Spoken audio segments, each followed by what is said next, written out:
Setelah berakhirnya Perang Rakyat Cirebon, masa kepemimpinan Sultan Sepuh kelima Sapiuddin Matangaji yang dilanjutkan dengan perlawanan pasukan rakyat dan santri Cirebon yang dipimpin Pangeran Raja Panengah Abdul Qayyad Suryanagara, ternyata muncul lagi peristiwa Perang Besar Cirebon atau yang dikenal dengan nama Perang Kedongdong.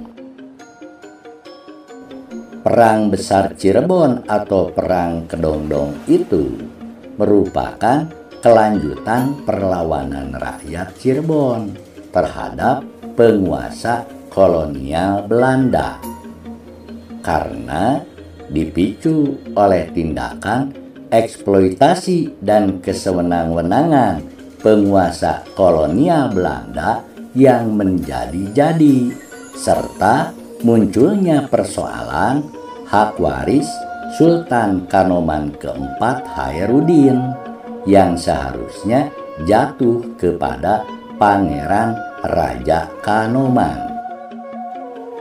Sedangkan Pangeran Raja Kanoman Muhammad Khairuddin sejak tahun 1802 selalu memicu pembangkangan kepada Kompeni Belanda yang telah membebani rakyat dengan pajak yang tinggi, sementara tarif upah kerja dan hasil pertanian dihargakan rendah. Bahkan Pangeran Raja Kanoman selalu mengkondisikan setiap pergerakan perlawanan rakyat Cirebon seperti yang dilakukan oleh kelompoknya yang dipimpin Ki Bagus Rangin dan para pimpinan perjuangan lainnya. Sehingga pemerintah Kompeni Belanda pun pada tahun 1803 menangkapnya, lalu mengasingkannya ke benteng Victoria Ambon di Maluku.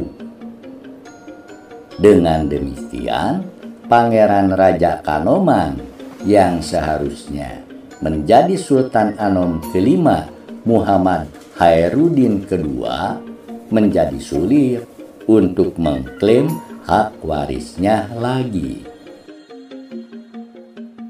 Jadi pada masa kekuasaan Sultan Anom keempat Khairuddin ke-1, rakyat Cirebon sudah bergejolak karena pihak Kompeni Belanda lebih dominan menentukan pemerintahan kesultanan di Cirebon secara sewenang-wenang. Sejak itulah yang memicu terjadinya Perang Besar Cirebon atau yang disebut Perang Kedongdong itu. Perang Kedongdong itu terjadi di saat rakyat dilanda penderitaan, malah Pangeran Raja Kanoman yang selalu membelanya telah dibuang ke Ambon. Puncak bergolaknya rakyat untuk mengusir Presiden Belanda dari Cirebon adalah setelah Sultan Anom keempat Khairuddin ke-1 wafat pada tahun 1803. Ternyata pemerintah kolonial Belanda malah mengangkat adiknya putra mahkota untuk menjadi Sultan Anom kelima yang bernama Pangeran Abu Sholeh Muhammad Imamuddin. Padahal secara tradisi hak waris itu seharusnya jatuh kepada kakaknya sebagai putra mahkota. Sehingga secara berurutan Sultan yang pernah berkuasa di Kanoman Cirebon itu adalah ke-1 Sultan Anom Muhammad Badruddin Kartawijaya, kedua Sultan Anom Muhammad Hadiruddin, ketiga Sultan Anom Muhammad Alimuddin, keempat Sultan Anom Muhammad Khairuddin, kelima Sultan Anom Muhammad Imamuddin, lalu keenam Sultan Anom Muhammad Kamaruddin ke-1, dan ketujuh Sultan Anom Muhammad Kamaruddin ke-2. Sedangkan yang ke-8 Sultan Anom Muhammad Dzulkarnain. Ke-9 Sultan Anom Muhammad Nurbuat. Ke-10 Sultan Anom Muhammad Nurus. Dan ke-11 Sultan Anom Muhammad Jalaluddin, dan seterusnya. Jadi penyebab perang besar Cirebon itu antara lain ke-1, persoalan hak waris Sultan Kanoman keempat kepada Pangeran Raja Kanoman yang diasingkan Kompeni Belanda ke Ambon.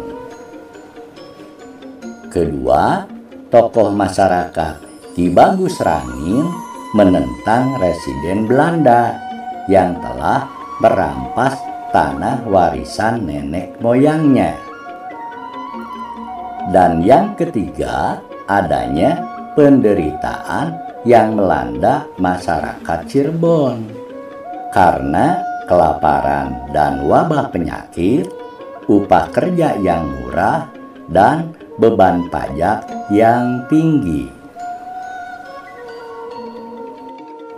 Maka secara garis besar, perang besar Cirebon itu terjadi dan dipimpin oleh ke-1 Ki Bagus Rangin memimpin perlawanan rakyat Cirebon antara tahun 1802 sampai 1812. Dan yang kedua Ki Bagus Jabin yang memimpin perlawanan rakyat Cirebon antara tahun 1816 sampai tahun 1818. Sementara Pangeran Raja Kanoman sedang dalam pengasingannya di Ambon itu, malah situasi dan kondisi pemerintahan Sultan Anom kelima Abu Sholeh Imamuddin dan kesultanan lainnya telah dilanda bencana kelaparan dan wabah penyakit, sampai banyak rakyat Cirebon yang meninggal dunia. Lalu tanah perkebunan dan persawahan di desa-desa hampir secara keseluruhan telah disewakan kepada orang-orang Cina oleh para bupati. Kemudian upah tenaga kerja dan hasil pertanian penduduk dibeli dengan harga sangat rendah oleh ketentuan residen Belanda, sedangkan tarif pajak dibebankan sangatlah tinggi. Awalnya, gerakan perlawanan rakyat yang menjadi Perang Besar Cirebon atau Perang Kedondong itu menggunakan strategi perang gerilya dengan menyembunyikan identitas para pejuang dan menjebak lawan dengan pasukan obor palsu, terutama yang berkobar di antara wilayah Gintung hingga perkampungan Kedondong sebagai daerah pertanian dan pengrajin gerabah. Sedangkan daerah Jati Tujuh merupakan markas pasukan Bagus Rangin untuk mengatur strategi perlawanan terhadap pemerintah kolonial Belanda dan tempat melatih pasukannya yang berkisar antara 280 sampai 300 orang. Bahkan sampai dengan tahun 1806, jumlah kaum pemberontak yang bersenjata dan terlatih perang itu telah mencapai sekitar 4.000 orang. Persoalan klaim hak waris Sultan Anom keempat Khairuddin yang seharusnya diberikan kepada Pangeran Raja Kanoman malah diasingkan Belanda ke Ambon itu dianggap sebagai puncak persoalan penyebab bangkitnya pemberontakan rakyat untuk membela Pangeran Raja Kanoman yang dipimpin oleh Ki Bagus Rangin, Ki Buyut Bangin, Ki Buyut Salimar, Ki Bagus Rit, Ki Bagus Reja, dan Kiai Hulur.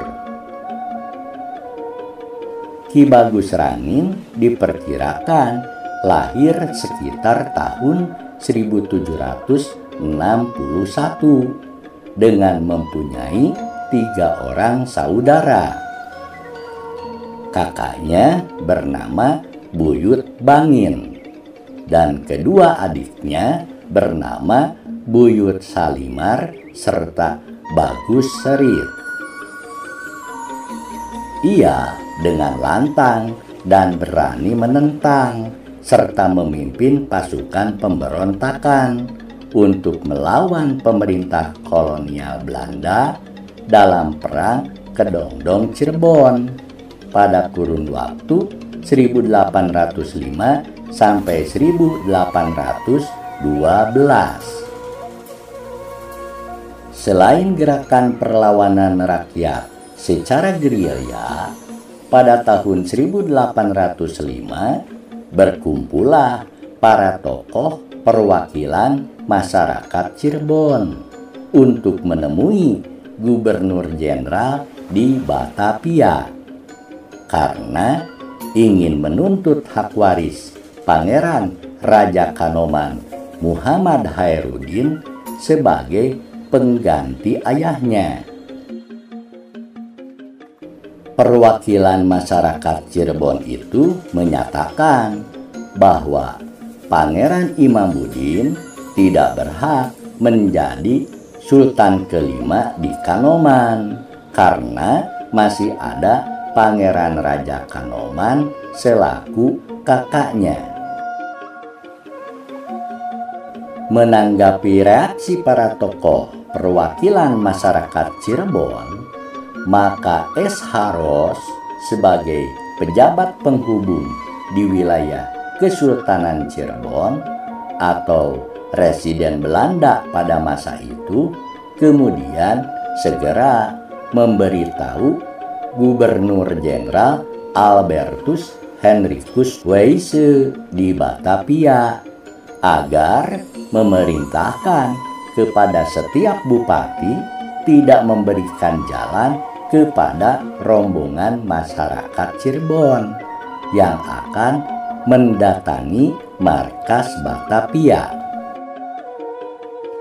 Terbitlah Beseluit tertanggal 15 Maret 1805 yang berisi perintah kepada para bupati agar tidak memberikan jalan kepada rombongan perwakilan masyarakat Cirebon yang akan menemui Gubernur Jenderal Hindia Belanda.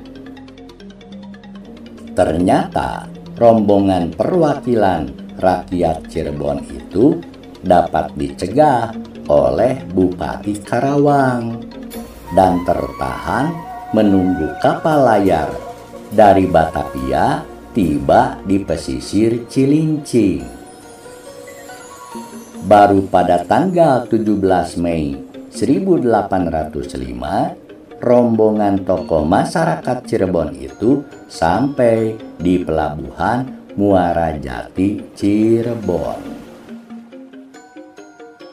Sementara itu, perjuangan pasukan Ki Bagus Rangin terus berkobar dengan datangnya pasukan yang bergabung dari daerah Jati 7, Raja Galuh, Bangawan Wetan, Sumber, Bantar Jati, Cikao, Kandang Haur, Kuningan, Linggar Jati, Lur Agung, Maja, Sumedang, Karawang, dan Subang.